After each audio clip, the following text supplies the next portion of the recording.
Қадірменді көпшілік, ағайын туыс, бауырлар, жарандар. Мынау бізде айтады ғой, халықта қазір ойбай, не жоқ, жайылым жер жоқ дейді. Жайылым жер жоқ, бәрі жеке меншікке кетті, құрысын, қайдам албағанбыз. Мен ойлаймын, жайылым жер былай тұрсын, сол жайылым жер болғанның өзінде, мына қарасаңыздар, жайылым жер поляда тұрмыз қазір. Жайылым жерде шөп жоқ. Ол жайылым жерде жер болғанның өзінде елде шаруада, малы бар адамдарда бәрібір жерде өсетін шөп жоқ. Былтыр анау құрмет Талапқазы деген жігіт шырылдап біраз жерге көмектесіп жүгіріп нағып еді. Мынау батысқа көбінесе көмектесіп, өзімізде де шөп жеткіліксіз болып жатыр ғой. Мынау қатқан кәдімгі пресс шөптің өзі долта болса таза жоңышқа емес, анау мынандай полядан әйтеуір жиналған шөп тікені бар. Соның өзі 1600 теңгеге шығып отыр бүгінгі күнге. Бүгін міне 21 наурыз алғыс айту күні. Мен сіздерге үлкен алғысымды айтамын. Еліме, халқыма, жұртыма шексіз алғыстар. Небір үлкен қиындықтардан өтіп жатырмыз. Соның барлығында бірге болып, бірге жәрдем қылып отырған.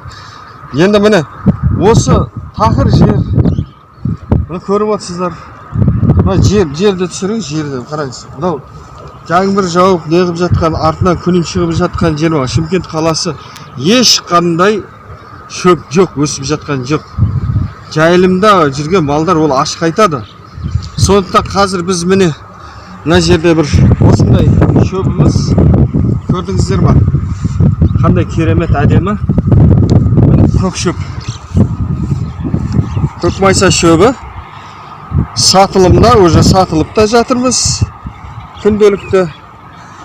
Осы шөпті қазір мына жерге қойып көрейін. Мынау көк шөп. Мынау біздің тақыр жеріміз. Сары топырақ. Осындай шөбіміз осындай жерде өсіп жатса, жаман ба? Малымыз бұны рахаттанып тұрып, тілімен орап алып жеп жатса жаман ба? Енді бүгінгі күнде бұл искусственный емес. Бұл таза табиғи көк шөп. Малға берілетін. Бұны жегесін, сүті көбейеді, еті жүні жылтырайды, еті жақсарады. Өте дәмді сойылатын мал болса, дәмді болады екен еті. Өзі практикада тексеріп қойдық оны. Біз соғымда сойып сатып қойдық осы шөпті жеген малдан.